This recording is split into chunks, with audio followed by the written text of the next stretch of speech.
Hello and welcome to my YouTube channel. आज हम अपने इस वीडियो में हमारा जो टॉपिक है land, soil, water, natural vegetation and wild life resources को आगे बढ़ाएंगे। हम इसमें आज सॉइल रिसोर्सेज के बारे में जानेंगे कि what is the soil resources.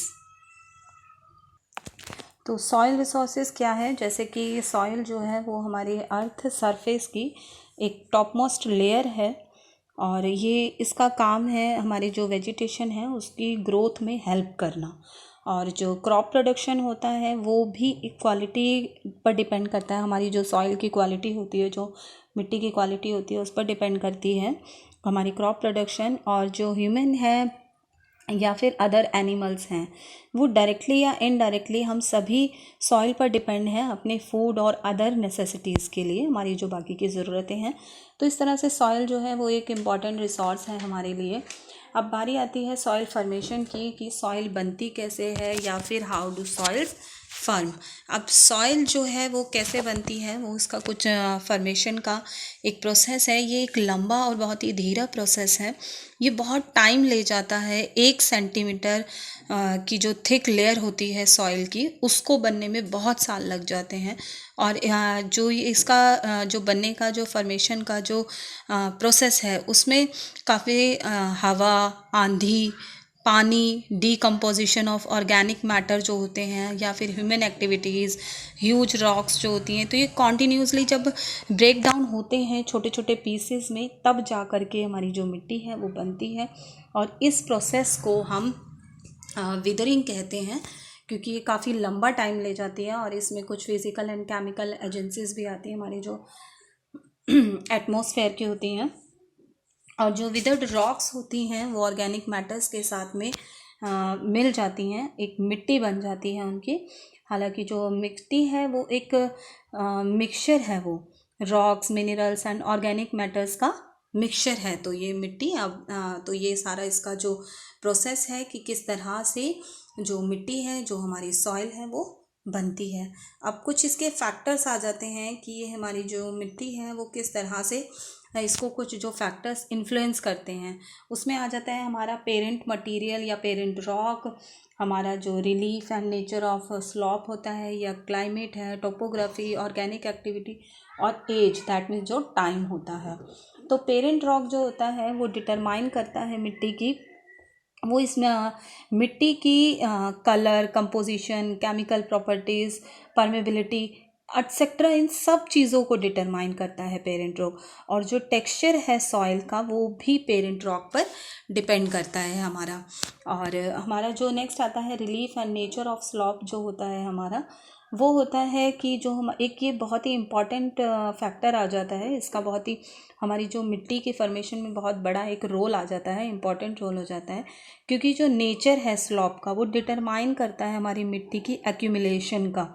और जो स्टीप स्लॉप एरियाज़ जो होते हैं वहाँ की जो मिट्टी की लेयर होती है वो बहुत ही पतली होती है, जबकि जो हमारे नॉर्मल जो लाइंग एरियाज़ होते हैं, जो लो लाइंग एरियाज़ होते हैं, वहाँ की जो मिट्टी की लेयर होती है वो बहुत ही थिक होती है। तो इस तरह से रिलीफ और जो नेचर है हमारी स्लॉप का वो बहुत ही डिपेंड करता है, जिसे हम टोपोग्राफी कहते हैं।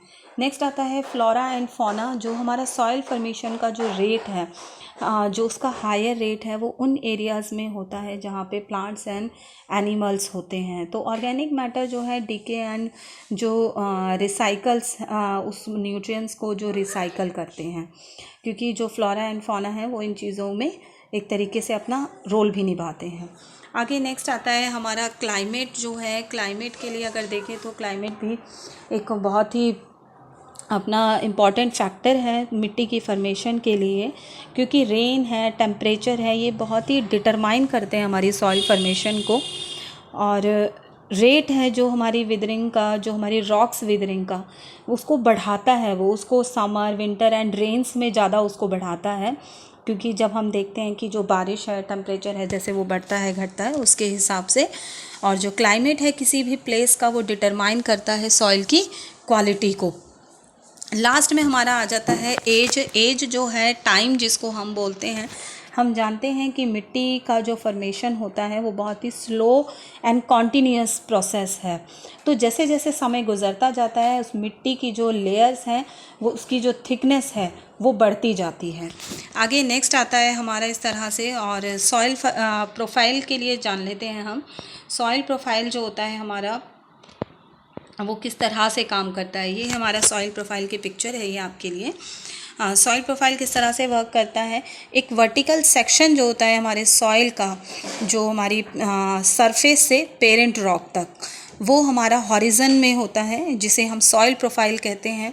और जो सॉइल प्रोफाइल है वो डिफरेंट हर जगह का अलग होता है। इसकी जो मेन लेयर होती है उसको वो हॉरिजन में होती है, उसको हम टॉप सॉइल बोलते हैं, जिसे हम हॉरिजन ए बोलते हैं, जैसे कि आप अपनी स्क्रीन पर भी देख सकते हैं इसको। और जो ये हॉरिजन ए जिसको हम टॉप सॉइल बोलते हैं, ये सबसे टॉप मोस्ट लेयर होती है हमारा। इसके अंदर हाई कंटेंट होते हैं ऑर्गेनिक मैटर्स के, जिसको हम ह्यूमस बोलते हैं। और इसका जो कलर है वो डार्क होता है, और ये प्लांट ग्रोथ के लिए एक वाइटल रोल निभाती है। नेक्स्ट आता है हमारा सब सॉइल, जिसको हम हॉरिजन बी बोलते हैं। और ये वाली जो लेयर होती है वो बिल्कुल टॉप सॉइल के नीचे ही होती है, जैसे आप देख सकते हैं। और इसमें जो ह्यूमस होता है वो कम होता है, इसमें सैंड, सिल्ट और क्ले होता है। इसमें ऑर्गेनिक मैटर्स जो होते हैं वो लिमिटेड होते हैं, लेकिन ये मिनरल को कंटेंट ज़्यादा करता है, जो मिनरल कंटेंट है वो रिच होता है इसका। तो हॉरिजन ए और बी जो है वो टुगेदर एक साथ फॉर्म करते हैं, ट्रू सॉइल को बनाते हैं, वो एक तरह से सच्ची मिट्टी जिसको हम बोल देते हैं। और नेक्स्ट आता है हमारा रॉक फ्रेगमेंट हॉरिजन, जिसको हम हॉरिजन सी बोलते हैं, रॉक फ्रेगमेंट को। और जो ये लेयर होती है इसमें छोटे छोटे पीसेस होते हैं रॉक्स के, और जो ट्रू सॉइल है वो इन्हीं से ही डेवलप होती है। जो ये रॉक मटेरियल होता है इन्हीं से ही डेवलप होती है। लास्ट में हमारी आती है पेरेंट रॉक या फिर बेड रॉक हम उसको बोलते हैं, और जिसको हम हॉरिजन डी भी बोलते हैं। तो ये वाली जो लेयर होती है ये बहुत कुछ डेप्थ में होती है, हॉरिजन सी के नीचे होती है, और इसमें जो सॉलिड रॉक्स होता है वो कंसिस्ट होता है। आगे आता है हमारा types of soil. Types of soil अगर बेसिकली हम देखें तो 6 तरह की सॉइल होती है हमारी, जो जैसे हमने अब इसके टेक्सचर, कंपोजिशन और थिकनेस के बारे में अब हम पढ़ते हैं, क्योंकि हमने जैसे अभी बताया मैंने आपको कि पेरेंट रॉक पर डिपेंड करता है जो हमारी सॉइल का टेक्सचर, कंपोजिशन और थिकनेस है, वो सब कुछ पेरेंट रॉक पर डिपेंड करता है, और उस जगह का क्लाइमेट पर डिपेंड करता है। डिफरेंट टाइप्स ऑफ जो सॉइल होती है हमारे इंडिया में, अलग अलग जगहों पर अलग अलग तरह की सॉइल मिलती है, और उनका कैरेक्टरिस्टिक्स भी अलग होता है। तो जैसे आप अपने डिस्प्ले पर भी देख सकते हैं 6 तरह की सॉइल आपको दिखाई दे रही है। फर्स्ट ऑफ ऑल आती है हमारी एल्यूवियल सॉइल। एल्यूवियल सॉइल जो है हमारी ये बहुत ही फर्टाइल, अगर इसकी फॉर्मेशन देखें तो इसमें सिल्ट होता है जो कि नदियों के द्वारा लाया जाता है। कैरेक्टरिस्टिक में ये इसमें ह्यूमस होता है हाई कंटेंट में, जो कि इसको फर्टाइल बनाता है। और नॉर्दर्न प्लेस जो है हमारे इंडिया के, ये ज़्यादातर वहीं पर हमें मिलती है। एंड मेन क्रॉप्स जो इसमें उगती हैं वो ज़्यादातर इसमें सभी क्रॉप्स को उगाया जा सकता है। नेक्स्ट हमारा आता है लेटराइट सॉइल। लेटराइट सॉइल जो होती है इसमें सॉइल की जो लीचिंग होती है वो इंटेंस होती है। इंटेंस लीचिंग की वजह से जो सॉइल है वो क्यों होती है, क्योंकि हैवी रेनफॉल की वजह से इसमें इंटेंस लीचिंग होती है। और फर्टाइल अगर बात करें तो फर्टिलिटी कम होती है, क्योंकि इसमें ह्यूमस कंटेंट कम होता है। वेस्टर्न कोस्टल रीजन पर मिल जाती है हमारे इंडिया में ये, और वहीं पर होती है जहाँ पे हेवी रेनफॉल होता है। रबर, कॉफ़ी, कैशू के लिए ये बहुत ही अच्छी होती है। नेक्स्ट आता है हमारा रेड सॉइल। रेड सॉइल जो है ये हमारी मेटामॉर्फिक और जो इग्नियस जो रॉक्स होती हैं उनकी विदरिंग की वजह से ये हमारी रेड सॉइल बनती है। ये लेस फर्टिलिटी होती है, इसमें डेफिशिएंसी कम होती है मिनरल्स की, लेकिन इसमें अगर हम मैन्योर ऐड कर देते हैं, फर्टिलाइज़र ऐड कर देते हैं तो ये बहुत ही फर्टाइल बन जाती है। और हमारे इंडिया में ये तमिलनाडु, कर्नाटका और महाराष्ट्र और आंध्र प्रदेश के भी कुछ हिस्सों में एंड उड़ीसा के कुछ हिस्सों में मिल जाती है। ज्वार, बाजरा, पल्सेस, तो ये इसमें हमारे उनके लिए बहुत ही अच्छी मानी जाती है। तो नेक्स्ट आता है हमारा, एक और आती है हमारी माउंटेन सॉइल जो होती है। माउंटेन सॉइल जो होती है ये भी एक्यूमुलेशन होता है हमारे ऑर्गेनिक मैटर्स का, उसकी वजह से बनती है। तो ये बहुत ही फर्टाइल होती है और माउंटेनियस रीजन में मिलती है जहाँ पे डेंस फॉरेस्ट होता है। टी, कॉफ़ी, स्पाइस के लिए बहुत ही अच्छी होती है ये। लास्ट में हमारा आ जाता है डेज़र्ट सॉइल। डेज़र्ट सॉइल जो है वो बहुत ही जहाँ पे कंपेयर्ड होता है, अगर देखें तो evaporation as compare to rainfall होता है जिन एरियाज़ में, वहाँ पर मिलती है ये आपको डेज़र्ट सॉइल। दैट मीन्स जहाँ पर पानी बहुत ही कम होता है और ये लेस फर्टाइल होती है क्योंकि सफिशेंट इरिगेशन अगर इसको मिल जाए तो एग्रीकल्चर के लिए परफेक्ट हो जाती है। तो ये वहाँ पर मिलती है जैसे राजस्थान, गुजरात, हरियाणा, क्योंकि वहाँ पे लेस रेनफॉल रिसीव होता है। और मिलेट्स के लिए ये बहुत ही अच्छा होता है, जैसे बारले है, ज्वार, बाजरा, उनके लिए बहुत ही अच्छी होती है। ब्लैक सॉइल जो होती है हमारी रेगुलर सॉइल जिसको हम बोलते हैं, लावा रॉक्स की विदरिंग की वजह से बनती है और इसमें मैग्नीशियम, आयरन, पोटाश रिच होता है और बट नाइट्रोजन, फॉस्फोरस की डेफिशिएंसी होती है। तो ये हमारे डेक्कन प्लेटू में, महाराष्ट्र, गुजरात एंड मध्य प्रदेश में दिखाई देती है, मिलती है। और कॉटन एंड शुगर केन के लिए ये बहुत ही आसानी से मिल जाती है, बहुत ही अच्छी होती है। आगे नेक्स्ट आता है सॉइल इरोज़न के लिए बात कर लेते हैं हम। हमारा कुछ लैंड डिग्रेडेशन भी होता है। सॉइल इरोज़न के लिए सबसे पहले बात कर लेते हैं। सॉइल इरोज़न क्या है? हमारा जो अपर है फर्टाइल लेयर है हमारी सॉइल की, जो कि एक्सटर्नल फैक्टर्स की वजह से जो होता है हमारा, लाइक हैवी रेनफॉल है, स्ट्रॉन्ग विंड, सी वेव्स, ह्यूमन एक्टिविटीज़, तो इनकी वजह से जो भी हमारा अपर लेयर में और फर्टाइल लेयर में जो भी डेप्लेशन होता है उसे हम सॉइल इरोज़न बोलते हैं। तो इसका जो बेसिकली अगर देखें तो सॉइल इरोज़न की वजह से ही, क्योंकि प्रोडक्टिविटी उसकी कम हो जाती है, तो इसी सॉइल इरोज़न को हम डिग्रेडेशन भी बोलते हैं, सॉइल डिग्रेडेशन भी बोलते हैं। और सॉइल डिग्रेडेशन होता क्यों है, इसके कुछ कारण हैं।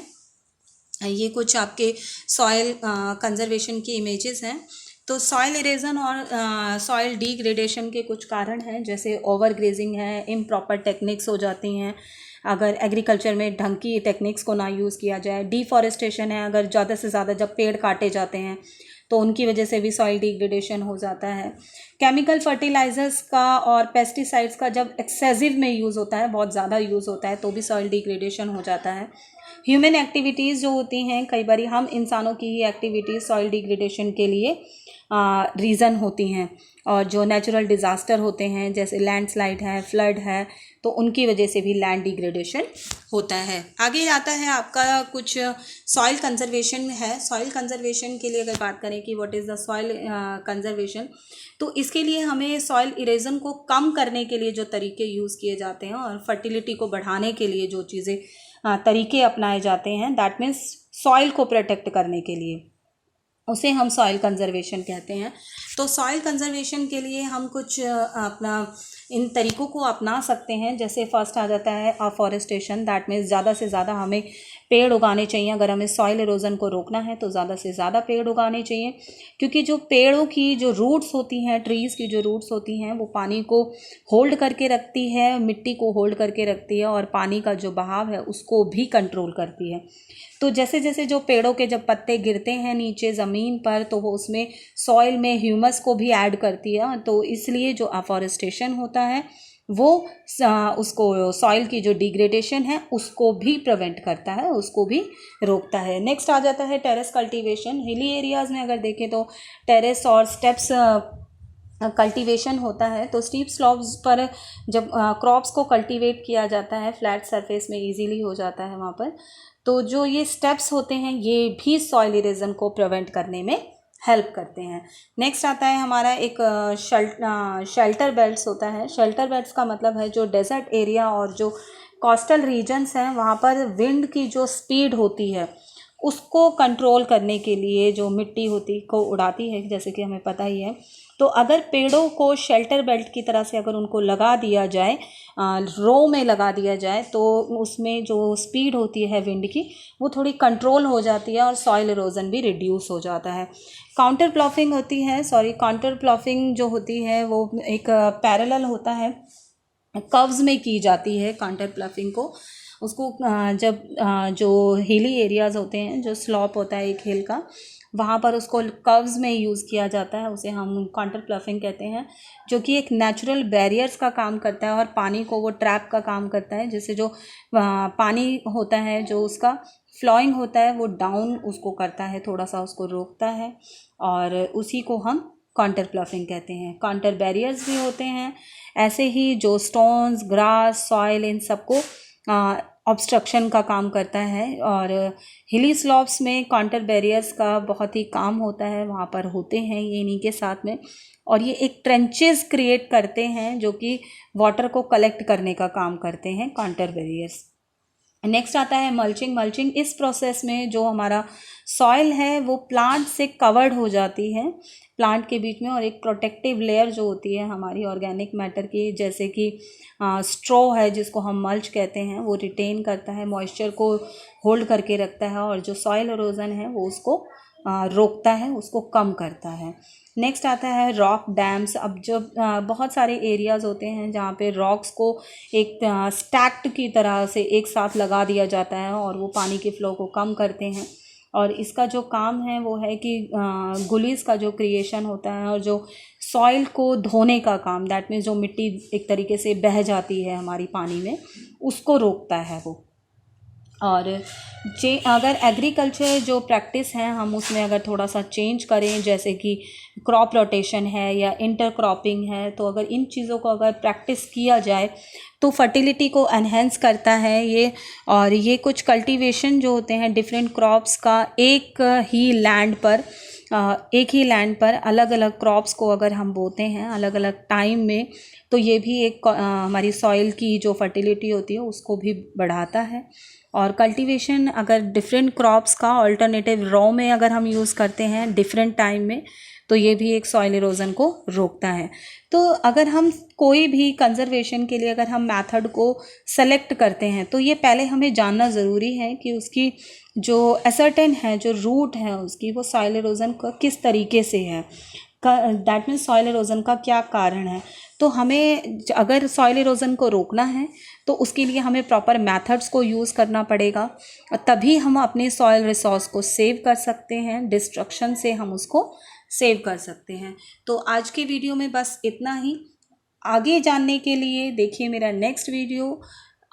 Thanks for watching. Please like, share and subscribe my channel. Subscribe कीजिए ताकि आपको मेरे नेक्स्ट वीडियो का नोटिफिकेशन मिल जाए। Thanks for watching.